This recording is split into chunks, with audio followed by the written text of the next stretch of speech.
Okay, well my battery's all charged up, and in the meantime I haven't really done anything while you haven't been watching. This business here, this meter and the little chrome button that I had so much trouble getting out, well, this is a new chrome button to replace it. And basically all I have had to do here was take a 1.6mm tap and just run it through the meter at this point, through that lever, to make sure that the thread was clear. And the new button screws in there, no problem at all. So we won't have a problem putting the camera back together. And what it means is that for that problem to have occurred in the first place means that whoever put the button back in when they'd finished the last repair had just overdone it. They'd just kept screwing, probably in an effort to make sure that the button wouldn't work its way loose. They just did it up, and they did it up until they'd stripped the thread. And basically the piece of screw that was through there had all the thread stripped off. It couldn't fall back out because there was a threaded portion beyond the surface, but it meant that it was impossible to get the thing to unscrew, and that's why I was having so much trouble.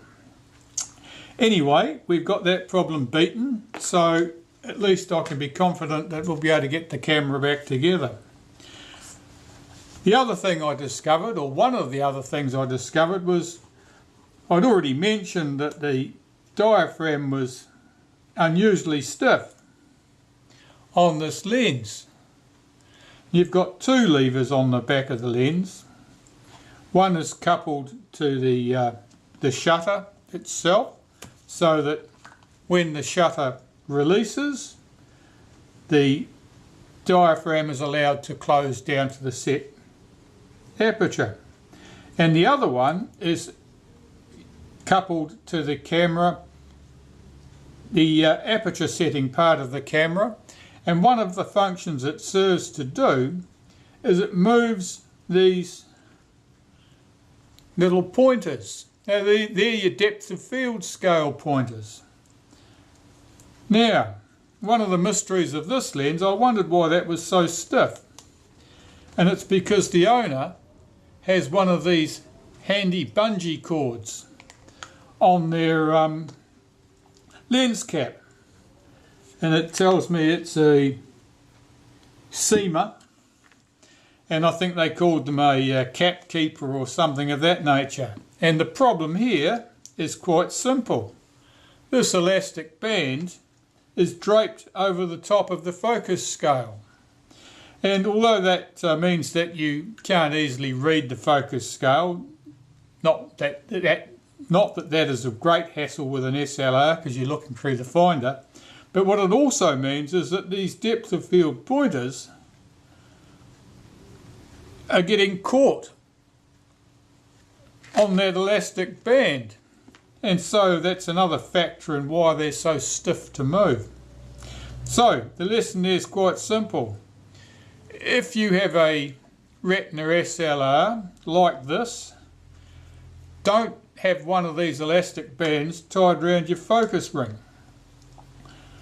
It's bound to cause you grief. Now that would not have caused a problem with the camera failing to cock correctly or put any extra load on the cocking of the camera, because that function really only affects the position of the depth of field pointers there. That's its main function, and it sets the limit to which the diaphragm can stop down to, but it doesn't set, it's no part of the cocking action. It could not have caused the problem with the shutter. So all I've got for causes at the moment is I know that the shutter itself is unusually stiff to cock. the action's unusually stiff, which means there would have been a much heavier load than usual on the whole cocking action. And the whole cocking action all comes back to concentrate on this one point here, where the cocking rack couples to the top of the film advance. Your lever, of course, is at the bottom of the film advance shaft, so you apply enough force at the bottom here and it'll apply plenty of force at the top. I already know someone's been in here and played with it. I don't know whether that damage existed at the time that they had been in here and played with it, or whether they put an entirely new part on there, but I'm quite sure that these teeth on that gear are distorted. And they're distorted in such a fashion that they exactly in the direction they would be if you applied a lot of force to your film advance lever and something was preventing the cocking rack from moving. So that just sort of really rolls back to this point here, that stiffness most likely in the shutter itself, something in the cocking action of the shutter has caused that to be very stiff to move, and by applying enough force on the advance lever at this end, when the rack is reluctant to move, has distorted those teeth. And very likely it's distorted them enough that it was able to get it to jump. There's a little bit of rock there. I can feel a little bit of rock in that shaft. And quite possibly there was just enough movement there to enable that rack to skip a tooth on the film advance. And after that, of course, it wouldn't have mattered if you'd freed things up. It still was never going to cock. So I think that's probably what happens. Is I think that the root cause was here. We've got other problems, of course. The film advance is as gooey as anything that grease has turned to treacle. The lens is certainly needs to be stripped and cleaned.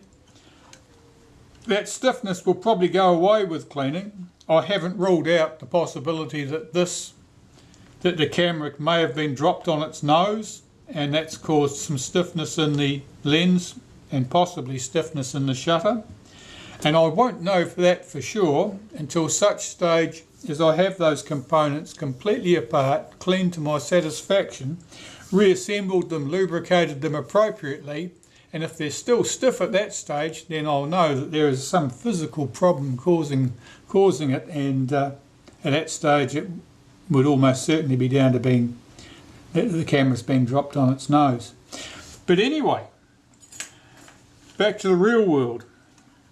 I think I'll start with the body, and I think I will start stripping it down here.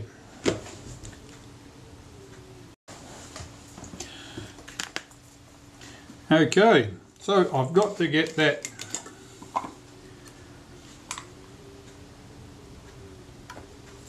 just putting a drop of acetone on there. That's to soften the lacquer that's been put onto that screw that holds the gear to the top of the film advance shaft, and I can see that that's softening up. I'll unscrew that.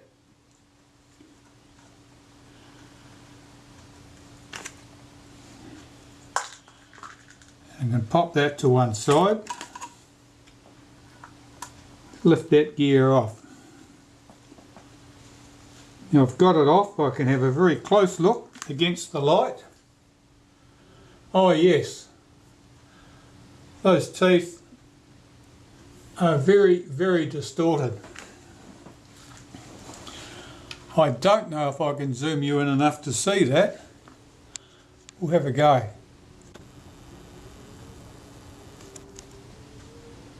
Bring that into the middle of the field.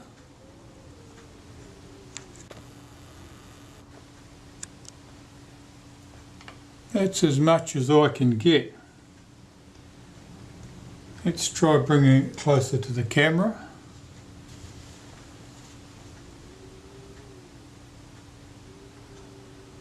Oh, there's no danger of that focusing. I'll put in a still shot of that and you can look at that later.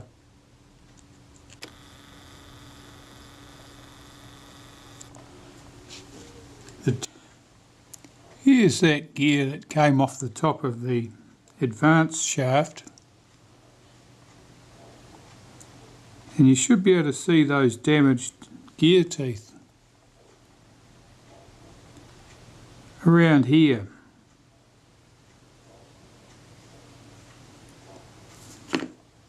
Compare that with the teeth on the other side of the gear and you'll see that they are all bent over,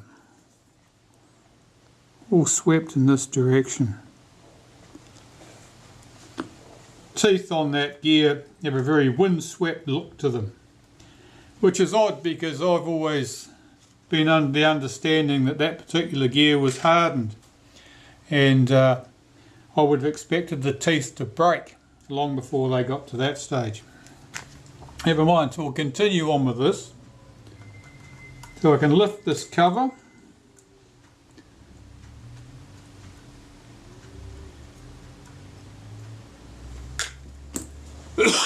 Excuse me. Now, there's a tiny little flat spring in here.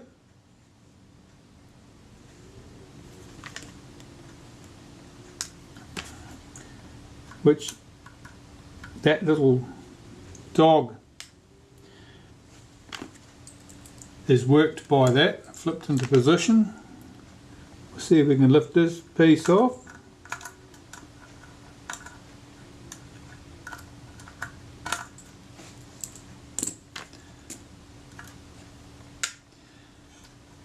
And the gear should lift off.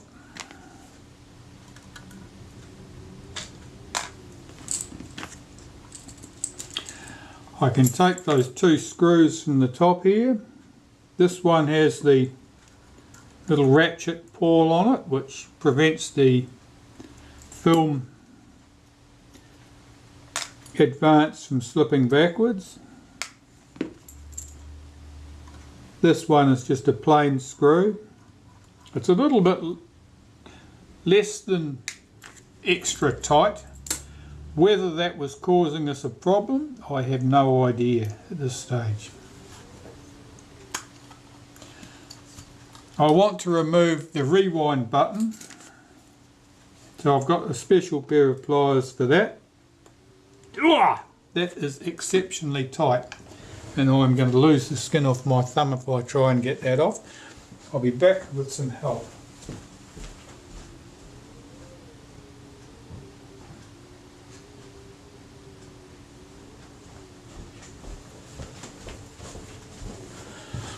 What I'll do is I will hold this rubber stopper up against that sprocket shaft to prevent it turning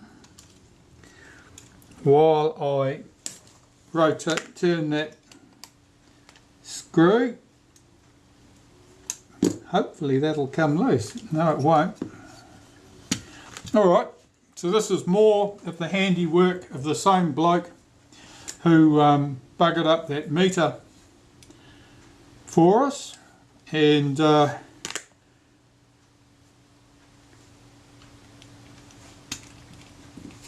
are effectively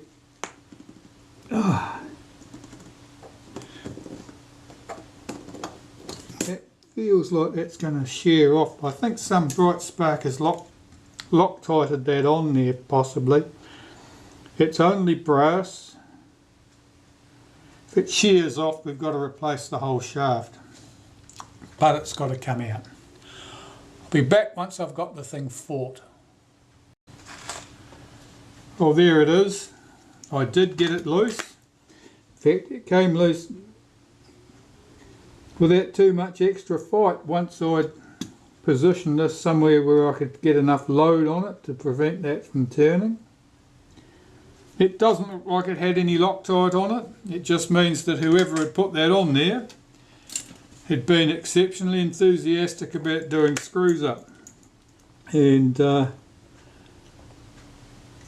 I already know they'd buggered up the screw on the meter, and I would say that their working life would have been a constant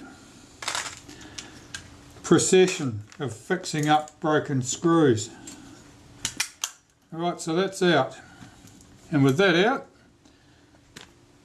our film advance, this is the guide for the film advance shaft and the coupling gear. That's good. I didn't expect that to be damaged. This all looks good. That'll just need to be cleaned. This part forms the clutch. Those three components form the clutch, and basically you end up with a controlled slip through at this point, which allows the take-up spool to slip slightly relative to the sprocket.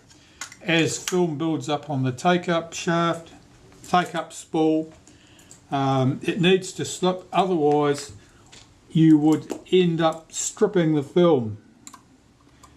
As the film builds up on the spool, the diameter of course builds up and more film is pulled through per rotation of the spool. If there was no allowance for slip, you would end up with sprockets being torn out of the sprocket holes being torn out of the film, and it would be a major nuisance. Now I'll just get this positioned where I can find the three mounting screw holes. They should be there.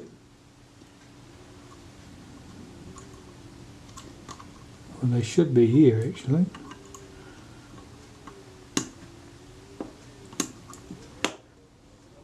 Oh, I've never seen the camera with such tight screws.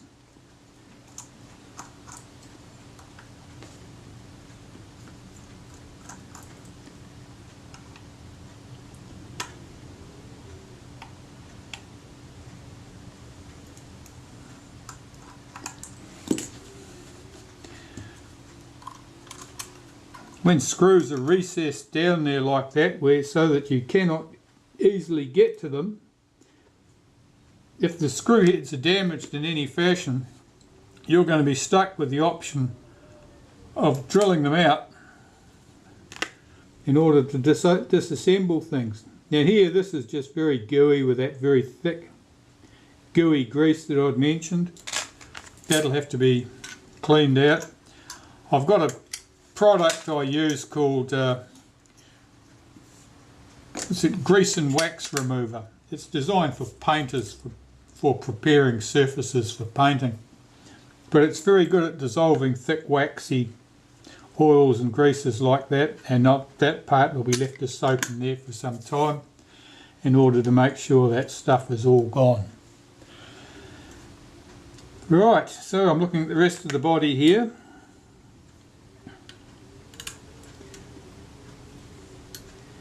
Everything else looks pretty good.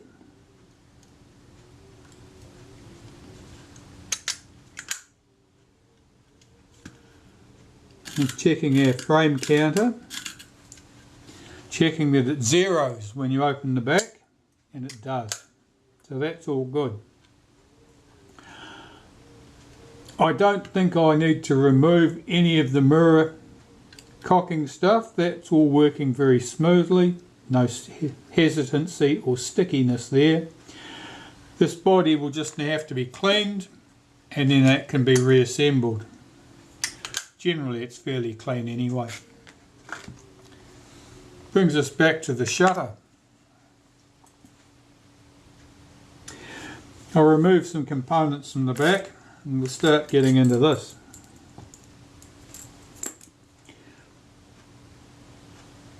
First I'll remove these components here. These components are the trigger. They're the release. They coupled through from the shutter release on the front here, and it releases the mechanism at the back. There's a return spring for that, which I've just removed. Again, the screws are abnormally tight.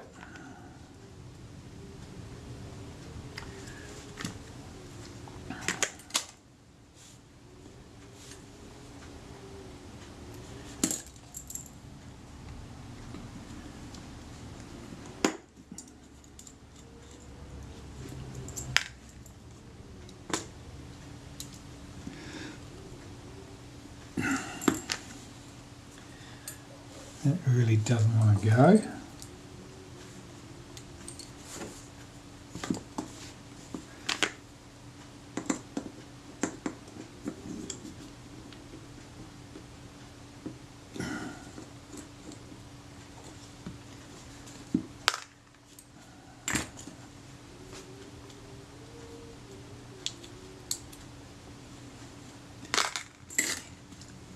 With this sort of componentry, I'm just mostly I've disassembled it to make sure that all traces of this old grease and any stickiness or roughness are removed, so that the shutter release will move smoothly without any jerkiness.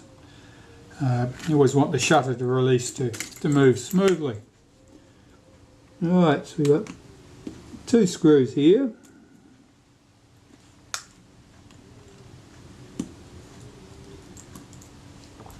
At the end of this part, remove that piece. That's a piece of leatherette, or leather in fact, that acts as a buffer. The mirror will slap up against that.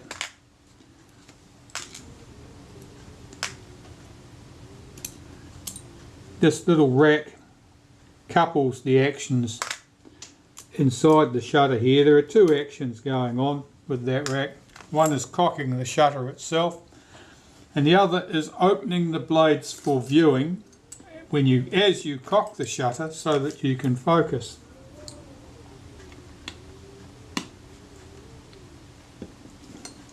Oh, I'm surprised. That screw is normally pretty tight on most cameras, and it wasn't ridiculously tight, and given the number of ridiculously tight screws I've struck on this camera, I was certainly expecting it to be ridiculously tight. This little lever, which I'm pulling out carefully so I don't lose its plastic insulator off the end, operates the flash, and particularly what it operates is it closes the contacts. And I'm looking there to see if they're present. No, one of them's broken off and it's missing. So the flash on this camera would not have worked. But basically what that lever does is it separates the actions of the shutter. Normally the electronic flash is set so that as soon as the shutter blades reach maximum opening, the flash would fire. With an SLR like this, you have the shutter blades fully open in order to view for focusing. Well, you don't want to fire the flash at that stage. You want the flash to only fire in the firing of the shutter firing sequence. And this little lever here serves to only close that pair of contacts when the shutter's actually in the firing sequence, not in the viewing position. And in this case, because only 1/2 of the switch is present, it's lost one of its conductors, the switch cannot have been closed. It means the flash cannot ever have functioned. Oh, yeah, we're back to the handiwork of the heavy-handed person. Oh, it's just amazing.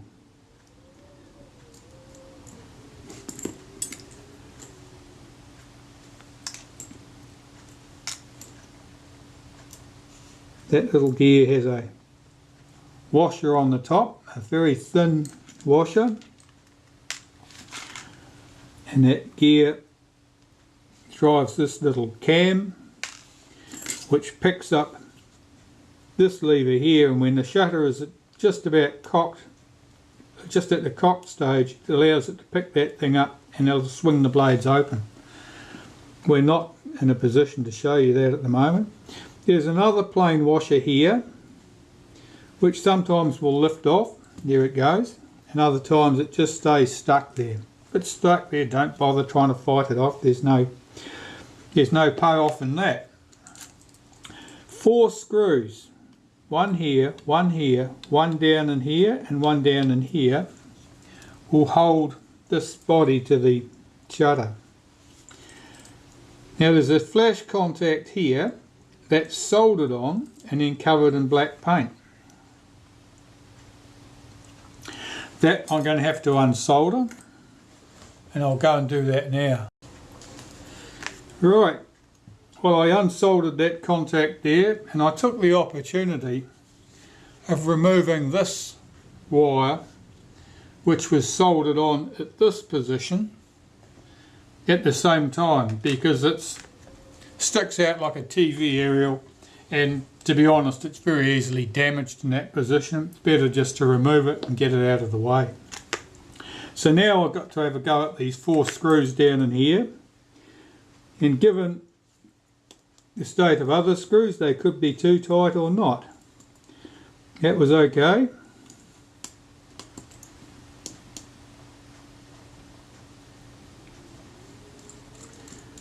That's okay.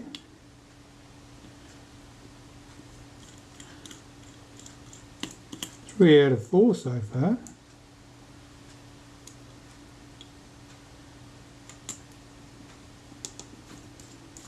Four out of 4.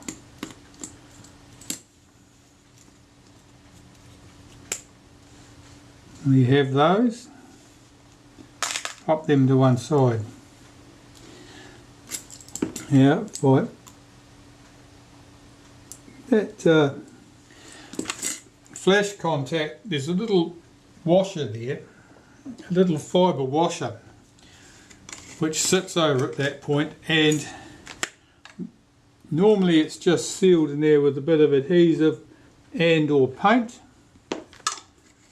It seems exceptionally hard, and I hope that whatever was used to seal that wasn't something like epoxy, and something that the acetone will free up.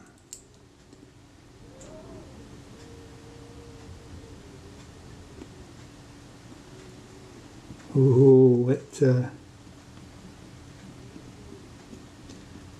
that paint's softening.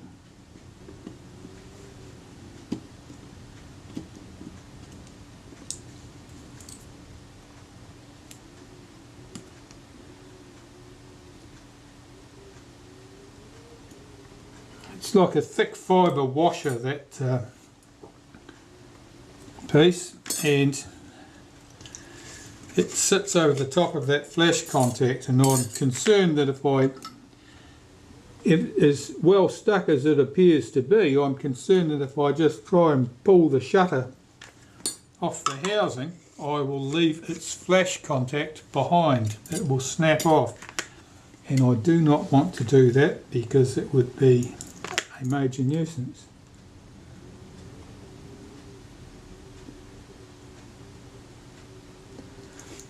I'm really yeah,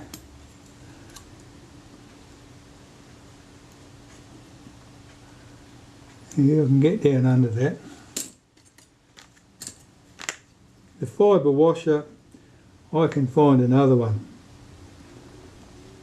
if I need to. That is really, really well stuck. I don't know what had been used on that.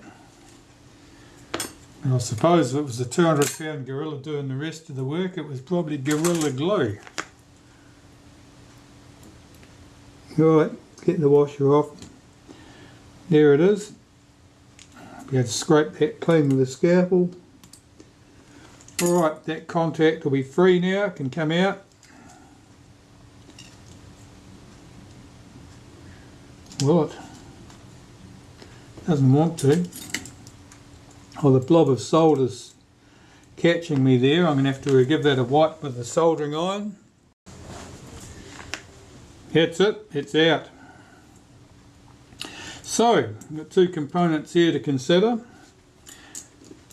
Generally speaking, there's not normally much to do with this.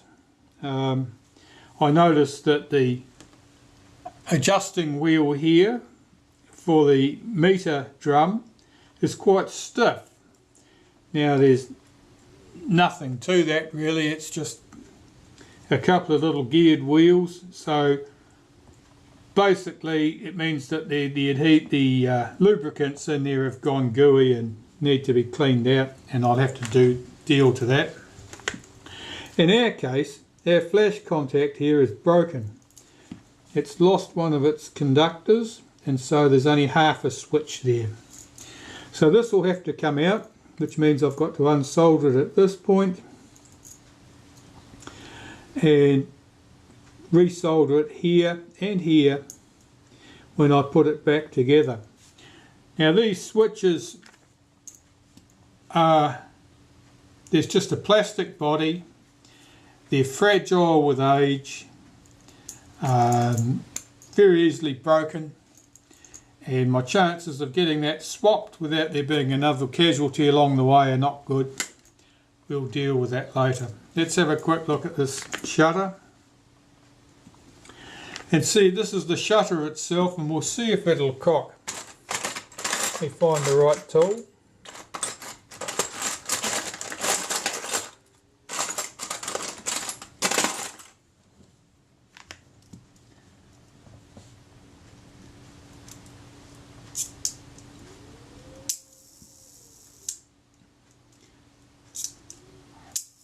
Well, that cocks and it fires without any undue stiffness,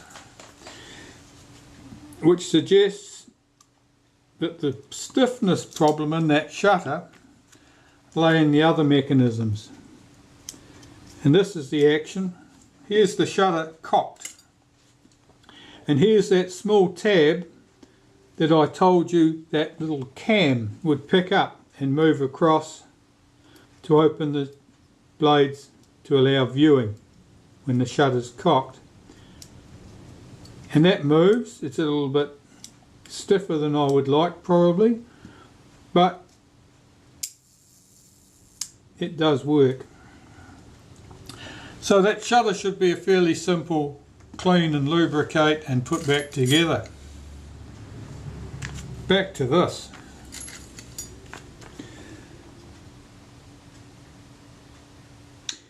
Alright.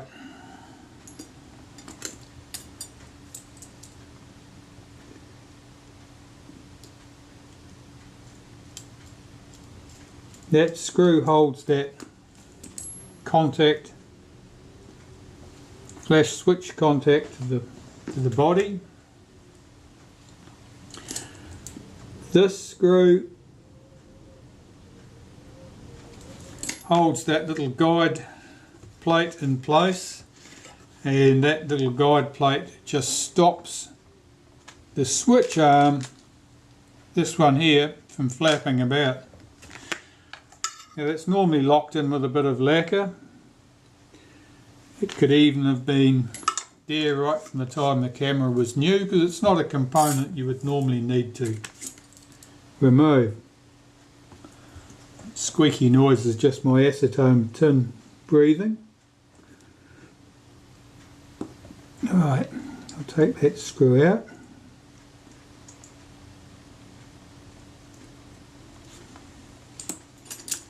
Take that bracket off.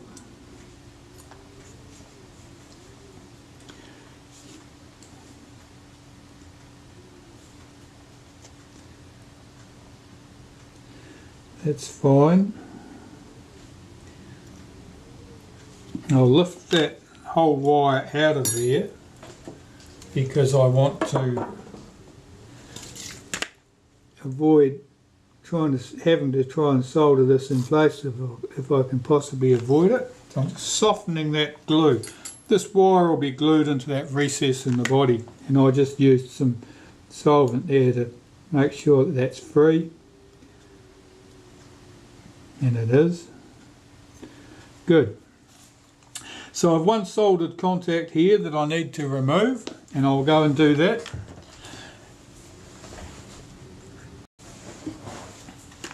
Okay, well this is removed from the body now, the flash contact. Here you can see the original flash contact, and you can see that there's only one contact here. There's nothing coming out of the body at this point. Here's a replacement contact, and you can see that this is the piece that's missing.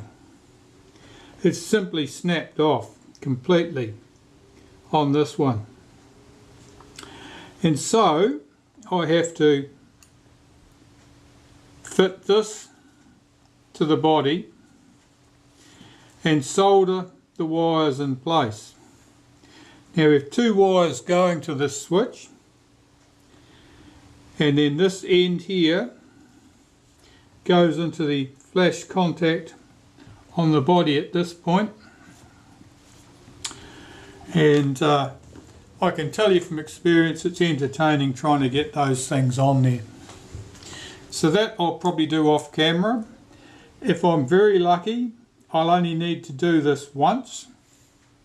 If I'm not very lucky, this will all turn to custard and I'll have to go and find another one and start the process all over again. Okay, well, I've got that switch in there. I don't think you'll be able to see because this black wire effectively covers the view, but we have the new switch in there with its two contacts. The wires are soldered in on both sides of that switch, and the next task I have to do is, as I said, that plastic switch body is very delicate and the plastic has very little strength. What I normally do at this stage is I put a little blob of araldite epoxy, 5-minute epoxy, down here to effectively strengthen that switch. Now you want to avoid getting it on the switch contact side of the switch if at all possible. Keep it back closer to the body of the switch. And the reason for that is if that glue goes all the way through to those moving contacts, it'll effectively limit the amount of contact that can move, and so it'll be stiffer than normal, and that would mean it'd be more likely to fracture. And so I keep my adhesive back at this part, and all I want to do is reinforce that plastic switch, so the body that holds the contacts, so that it isn't likely to just fall to bits. So I'll get some 5-minute epoxy, get a blob of that in there. Then I can finish cleaning up that plate. I want to disassemble these components down here because they're unusually stiff, just to clean out any old lubricant and make sure that they run smoothly.